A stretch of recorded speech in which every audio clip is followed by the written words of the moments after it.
और अगर पढ़ाई के क्लास ध्यान देना, एडजेक्टिव क्लास में क्या होता है, दो सेंटेंस आएंगे।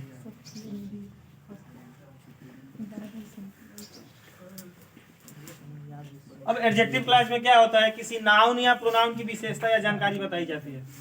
अंतर क्या होता है कि अगर नाउन या प्रोनाउन की विशेषता बताई जाएगी या तो एक वाक्य में बताई जाएगी, नहीं तो दोनों वाक्य में बताई जाएगी। और इसमें यह कंडीशन नहीं है कि वह नाउन केवल एक ही वाक्य में आना चाहिए, नहीं, वह दोनों में भी आ सकता है, पर नाउन या प्रोनाउन की विशेषता बताई जाएगी। अब मान लो नाउन या प्रोनाउन कहाँ आते हैं, सब्जेक्ट के स्थान पर या फिर हो सकता है कि सब्जेक्ट की विशेषता बताई जाए, नहीं तो संभावना ये भी है कि कभी कभी दोनों वाक्यों में विशेषता बताई जाएगी। अगर सब्जेक्ट की विशेषता बता रहा है तो पहले वाक्य में बताएगा और दूसरे वाक्य में भी। एडजेक्टिव क्लास में यही होता है, किसी नाउन या प्रोनाउन की विशेषता या जानकारी दी जाती है। ठीक, अब इनको जोड़ते हैं तो क्या करते हैं, बीच में कुछ कंजक्शंस का प्रयोग करते हैं। वो कंजक्शन कौन से होते हैं, यही बीच में। मान लो हमको जोड़ना है तो पहले मेन क्लास रखेंगे, कॉम्प्लेक्स के लिए रखेंगे ना, उसके बाद कंजक्शन, फिर रख देंगे सबऑर्डिनेट क्लास में, वही सेंटेंस रख लो, कंजक्शन से जुड़कर सबऑर्डिनेट क्लास बनता है। इसी नियम पर बनाना है ना, तो जोड़ने के लिए कुछ कंजक्शंस रखेंगे। तो कंजक्शन कौन होते हैं तो ध्यान देना। सबसे पहले आता है हु का प्रयोग जो के सेंस में करते हैं। कब करते हैं, केवल पर्सन के लिए, ओनली फॉर पर्सन। विच या दैट, इसका भी सेंस क्या होता है, जो। लेकिन यह किसके लिए प्रयोग किया जाता है, animals, birds and non living things.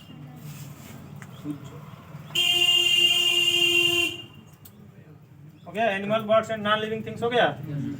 उसके बाद आता है वेयर, चाहे होम आता है, इसका सेंस आता है जिसको। फिर आता है हुज, जिसका। होम क्या होता है, हु का ऑब्जेक्टिव केस होता है। ठीक, यह होता है पॉजिटिव। इसके बाद आता है वेयर, यहाँ लिख देना, देखो वेयर, इसका मतलब होता है जहां। यह प्रयोग किया जाता है किसके लिए, प्लेस के लिए, माने स्थान के लिए।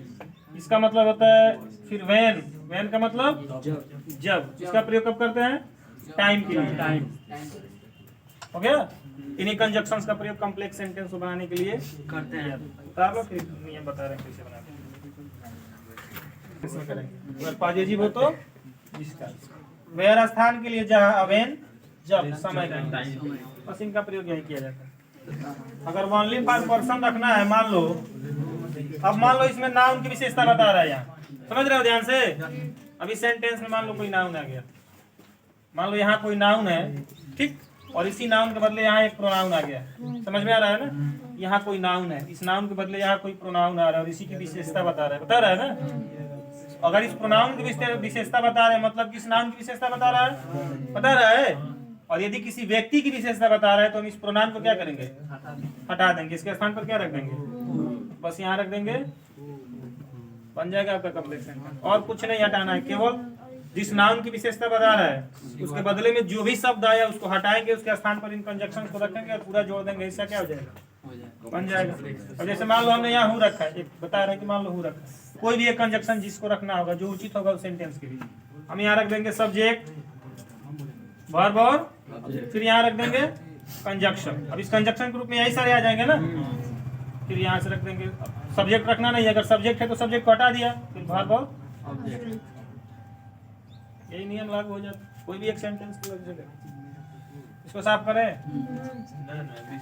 अब देखो, जैसे मान लो यहाँ एक सेंटेंस लिखा गया, कोई भी एक आसान सा सेंटेंस लिखिए, फिर इसके बाद आगे बता रहे हैं समझने के लिए। समझे, हमने कहा कि I met a boy, I met a boy, मैं एक लड़के से मिला, और दूसरे में लिख दिया कि he was blind, he was blind. ठीक है, आई मेट अ बॉय, मैं एक लड़के से मिला, मैं एक लड़के से मिला, तो विशेषता किसकी बता रहा है, बॉय की ना। बॉय की विशेषता बता रहा है, अंधा कौन था, तो बॉय था, और इसके बदले कौन सा शब्द आया है, इसको क्या करना है, ये को हटाना है। और विशेषता एक व्यक्ति की बता रहा है, तो यहाँ क्या रख देंगे, सेंटेंस क्या बन जाएगा पूरा, कि I met a boy who was blind, और फिर रख देंगे who was blind। मैं एक व्यक्ति से मैं एक लड़के से मिला जो अंदर। अब इसी आधार पर बनाते चले जाओ, इसी आधार पर बनाते चले ब्लाइंड बॉय नहीं तुम हमको एडजेक्टिव क्लास के द्वारा कॉम्प्लेक्स बनाना है तो इन कंजक्शंस का प्रयोग करना पड़ेगा। सिंपल सेंटेंस दिया होता ना बनाना है एकदम, ये आगे इंडिकेट करेगा आपके पेपर में। अगर यह सेंटेंस दिया है तो आगे इंडिकेट करेगा कि कॉम्प्लेक्स सेंटेंस में बदलिए। ठीक, कॉम्प्लेक्स सेंटेंस में बनाएंगे तो कंजक्शन का प्रयोग करेंगे ना। अब नाउन क्लास के द्वारा तो नहीं बन सकता है। क्यों नहीं बन सकता है? क्योंकि देखो ये बॉय इस नाउन की विशेषता बताया गया है और यह नाउन इस नाउन के बदले या इस नाउन से संबंधित कोई शब्द दूसरे वाक्य में मौजूद है। और नाउन क्लास का कंडीशन कहता है कि जिस नाउन के बारे में जानकारी दी जा रही है वह नाउन दूसरे वाक्य में कहीं भी मौजूद नहीं होना चाहिए। इसका मतलब इसके बारे में कोई विशेषता बताई जा रही है तो यह किस क्लास में बनेगा? एडजेक्टिव क्लास में। और एडवर्ब क्लास में भी नहीं बन सकता है। क्यों? क्योंकि एडवर्ब क्लास में नाउन या प्रोनाउन के द्वारा किए गए कार्य की विशेषता बताई जाती है। एडवर्ब क्लास में क्या बताया जाता है? किसी नाउन या प्रोनाउन के द्वारा किए गए कार्य की विशेषता या जानकारी बताई जाएगी। मैंने कार्य का समय, स्थान, ढंग। इसमें ना कार्य का विशेषता बताया जा रहा है और ना ही नाउन क्लास के कंडीशन पर है। इसका मतलब यह किस क्लास में बनेगा? एडजेक्टिव क्लास में बनेगा ना। एडजेक्टिव क्लास का नियम कहता है कि अगर विशेषता व्यक्ति की बताई जा रही है तो उसके बदले में जो भी शब्द आया उसको क्या करेंगे? हटाएंगे और हटा करके क्या रख देंगे? कंजक्शन रख देंगे। अगर व्यक्ति की बताई जा रही है तो हम रख देंगे। कोई बहुत ज्यादा भारी थोड़े ना होता है कि तुम नहीं बना पाओगे, बहुत ही आसान होता है। इसको उतार देखो, एग्जांपल बता दे, एक का 10 को एग्जांपल बता रहे, देखो कितना आसान होता है। कौन सा अपान सर्टेन कॉटेज। पहला सेंटेंस करे कि we came upon a certain cottage here A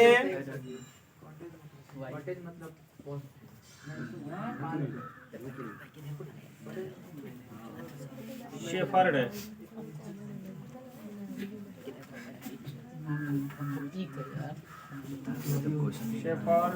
was living with his family, है ना? With his family। अब देखो कह रहे कि we came upon a certain cottage। कह रहे कि we came upon a certain cottage। हम एक निश्चित घर में, सर्टेन में निश्चित भी होता है, छोटा भी होता है। हम एक छोटे घर में आए, कमरे में आए। हेयर जहाँ चाहे यहाँ, हेयर माने यहाँ, ध्यान देना, हेयर यहाँ। A shepherd was living with his family. एक शेफर्ड अपने परिवार के साथ रहता था। तो यहाँ एक शेफर्ड अपने परिवार के साथ रहता था। विशेषता किसकी बताई जा रही है? स्थान की बताई जा रही है। हम लोग एक कॉटेज में आए, हम लोग एक कॉटेज में आए, ठीक है। हाँ सर, इन सब के अलावा भी सर देर लग सकता है क्या? ना, देर क्यों लगेगा? कंजक्शन वेयर लगाता है ना एडजेक्टिव क्लास में, देर नहीं लगाएंगे। अब यहाँ कह रहे हैं कॉटेज। कॉटेज माने कमरा या रूम। हेयर यहाँ एक शेफर्ड अपने परिवार के साथ रहता था। इसका मतलब हेयर किसकी विशेषता बता रहा है? स्थान की ना। और स्थान की विशेषता यानी कॉटेज के बदले क्या आया है? हेयर। हेयर आया है ना, समझ में आ रहा है? कॉटेज के बदले हेयर आया है तो हेयर को क्या करेंगे? हटा देंगे। और स्थान की विशेषता यानी प्लेस के लिए क्या लगाते हैं? वेयर। बस हेयर हट गया, लग गया वेयर। तो कंबाइन कर दो तो हो जाएगा we came upon a certain cottage where a shepherd was living with his family। हो गया, बोलो समझ में आया? गांधी जी का जन्म स्थान, गांधी जी का जन्म स्थान। This is Porbandar. और दूसरे में कह रहा है कि Mahatma Gandhi was born here.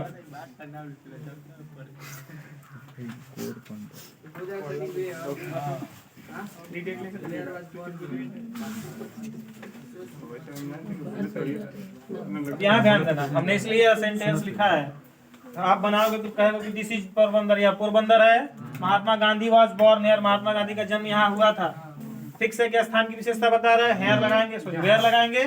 हमने लगा दिया कि दिस इज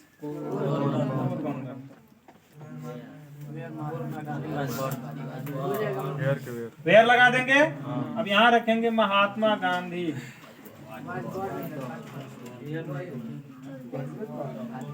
अब यहाँ से हेयर को हटाएंगे, क्यों? पहले हेयर किसके बदले आया है? पोरबंदर के बदले आया है, और इसकी विशेषता बताई जा रही है ना, तो हेयर वहां से हट जाएगा। हेयर लगा दोगे तो गलत हो जाएगा, सेंटेंस गलत हो जाएगा, इसको उतार लो। और कोई एग्जांपल है?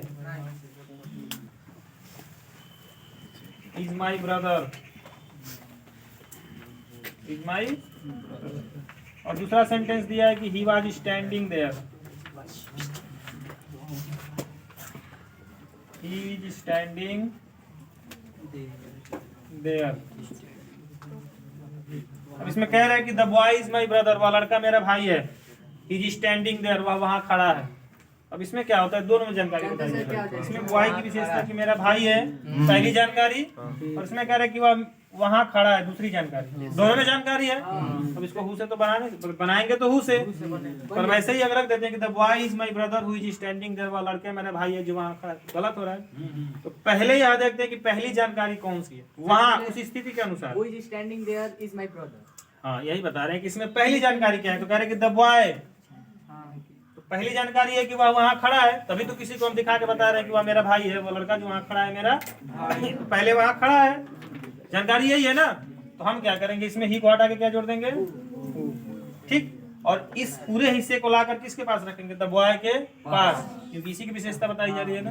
तो हमने रख दिया कि द बॉय, कमा दे के लिखेंगे हु इज स्टैंडिंग देयर,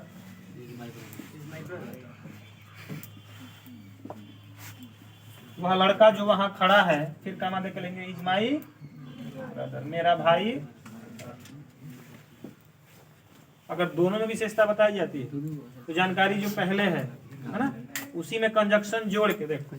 अगर दोनों में विशेषता बताई जाती है तो जिसमें जानकारी पहले है ना, उसमें कंजक्शन जोड़ेंगे, और जोड़कर क्या करेंगे, उस हिस्से को इसी नाउन के तुरंत बाद लाकर रख देंगे, और फिर उसके आगे इसके बचे हुए हिस्से को जोड़ देंगे। लेकिन बीच में कामा का प्रयोग मोस्ट इंपोर्टेंट होता है, नहीं दिए तो खत्म हो जाएगा, 0 नंबर। और कुछ है वाला तो नहीं दिया है।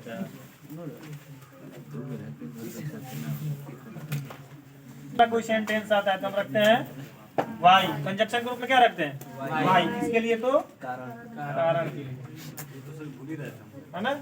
वाई कंजक्शन का प्रयोग करते हैं कारण बताने के लिए। उसको भी उतार रहे, एग्जांपल बता रहे हैं।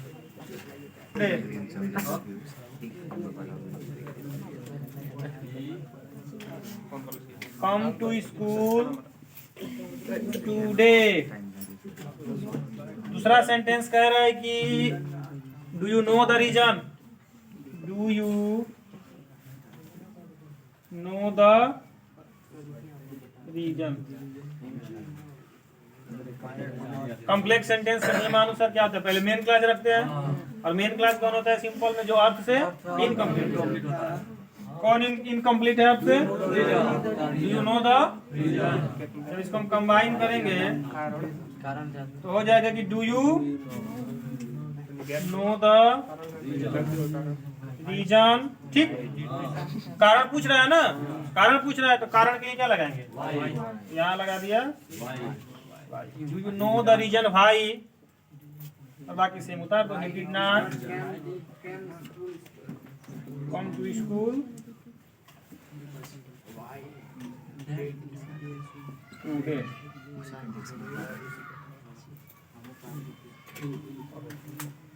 और कुछ है?